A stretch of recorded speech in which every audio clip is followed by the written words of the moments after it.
তো বন্ধুরা, আপনারাও যখন স্মার্টফোন কিনেছিলেন তখন যে কোনো রকমভাবে স্মার্টফোনটিকে ব্যবহার করার জন্য যে কোনো ধরনের ইমেল আইডি দিয়ে দিয়েছিলেন, আর এখন ভাবছেন সেই ইমেল আইডি কী করে ব্যবহার করবেন, কারণ যে কোনো ধরনের নাম রয়েছে।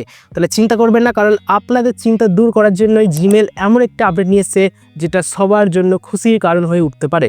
দেখুন, জিমেল অফিসিয়ালি এরকম আপডেট নিয়ে চলে এসেছে, আর সেখান থেকে জানা যাচ্ছে যে আপনি এবার আপনার যে জিমেল আইডি আছে তার যে ইউজার নেম সেটাকে পাল্টাতে পারবেন। কিন্তু একটু দাঁড়িয়ে যান, সবসময় যে আপনি চাইলেই পাল্টাতে পারবেন না।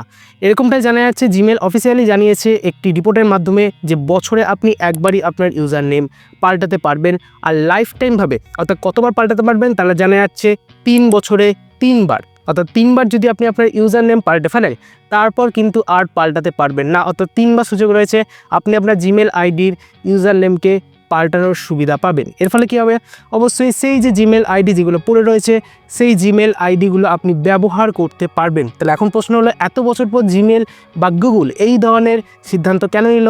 তার কারণ বন্ধুরা, স্টোরেজ। হ্যাঁ, কারণ স্টোরেজের প্রচুর ডিমান্ড।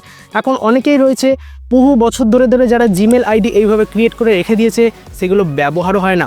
অফিসিয়াল গুগলের টার্মস অ্যান্ড কন্ডিশনে লেখাই আছে 2 বছর পর্যন্ত কেউ যদি কোনো জিমেল আইডি না লগ ইন করে তাহলে সেটা অটোমেটিক ডিলিট হয়ে যায়।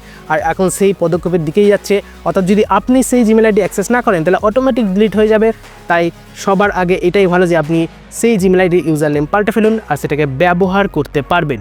তো আপনাদের খবরটি কেমন লাগলো অবশ্যই কমেন্ট সেকশনে জানাতে পারেন, আর এই ধরনের ভিডিও পেতে হলে অবশ্যই চ্যানেলটিকে সাবস্ক্রাইব করতে পারেন।